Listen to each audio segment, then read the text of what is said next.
Alors la caméra 360p c'est bon, le micro qui tient avec un élastique c'est bon, la lumière saturée c'est bon, et bah écoutez, nous sommes partis, bonjour à tous, c'est Rim.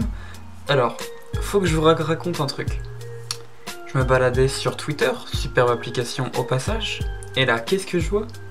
Un mec qui rage sur Demon Slayer.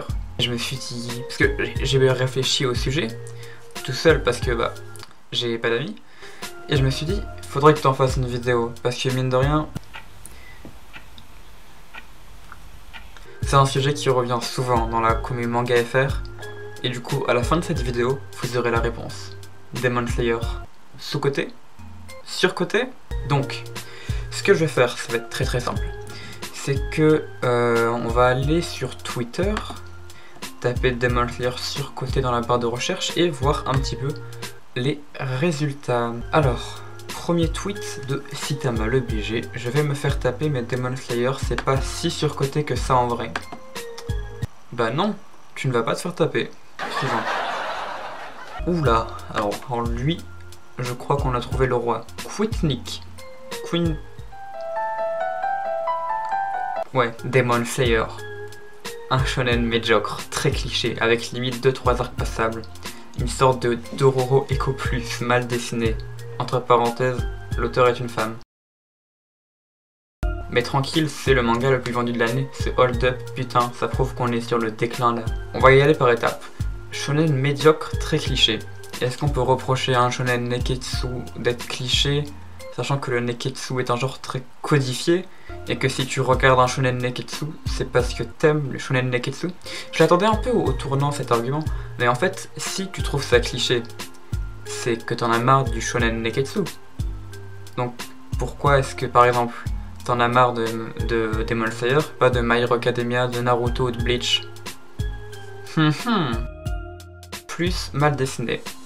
Alors, celui-là aussi je l'attendais parce que j'ai vu qu'il y avait pas mal de gens qui pensaient ça. Ce n'est pas mal dessiné, c'est particulier, c'est un trait, mais c'est un style de dessin qui est pas moins honorable que celui de Oda, de Toriyama ou je ne sais quoi. Pour le coup, c'est une question de goût, donc il peut trouver ça mal dessiné si ça lui plaît pas. Alors les commentaires, nous avons Bahahaha, très beau pseudo, qui nous dit c'est trop surcoté, on est d'accord. Sur Instagram, j'ai vu plein de kikou de 12-13 ans dire Demon Slayer c'est un chef-d'œuvre, PTDR, et ils sortent que c'est également leur animé préféré, or c'est quasiment le seul shonen qu'ils ont vu.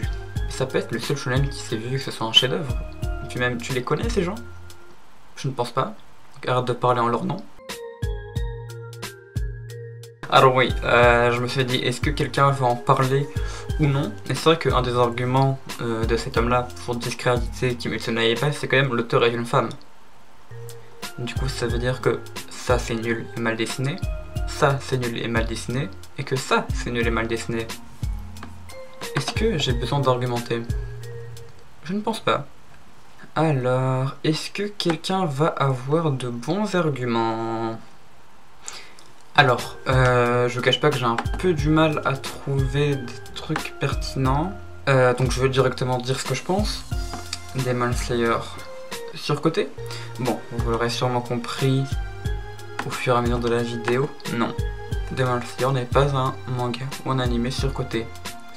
Pourquoi donc? Eh bien, tout d'abord parce que il n'y a pas d'animé ou de manga surcoté. C'est bon? Surcoté, qu'est-ce que ça veut dire? Ça veut dire que ça ne mérite pas son succès. Mais si on dit ça, c'est parce qu'on se réfère à une œuvre qu'on aime nous et qui a eu moins de succès.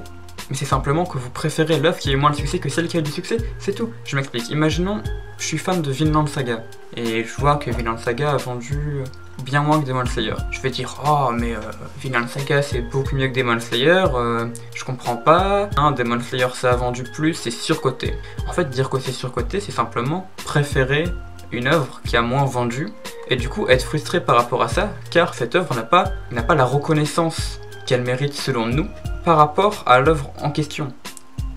Donc non, il n'y a pas de surcoté. Donc vous pouvez dire je préfère ce truc, mais il n'y a pas de surcoté. Sous-côté, la question se pose. Parce que sous-côté, un manga peut être sous-côté par exemple à cause d'une erreur d'édition ou quelque chose d'extérieur à l'œuvre. Et dans ce cas, elle peut être très peu connue par rapport au contenu qui est excellent. Mais surcoté, ça n'existe pas. Alors, je vais pas me causer de problème. Mais je pense que, parce que tout à l'heure je parlais de frustration, il y a une certaine communauté qui n'a pas forcément apprécié qu'un certain record soit battu, et qui donc s'est mis à taper dessus en conséquence. Il n'y a pas de succès sans raison. Chaque œuvre mérite son succès. Savoir plaire, c'est une qualité. C'est pas parce que tu plais que t'es meilleur, mais c'est une qualité, savoir plaire. Donc non, Demon Slayer n'est pas surcoté. Tout comme aucun autre animé ou manga. Voilà, j'espère avoir été clair. Alors j'ai aucun texte, aucun truc, j'ai rien préparé. Donc dites-moi en commentaire si vous n'avez pas compris certains points, ou si vous avez des choses à ajouter. Hein. Étant donné qu'il n'y avait rien de très pertinent sur Twitter, très étonnant. Il y a certains points que j'ai sûrement pas dû aborder, donc je pourrai en débattre dans les commentaires avec vous, ce sera avec plaisir. Je vous laisse méditer sur ces paroles bénites. Sur ce.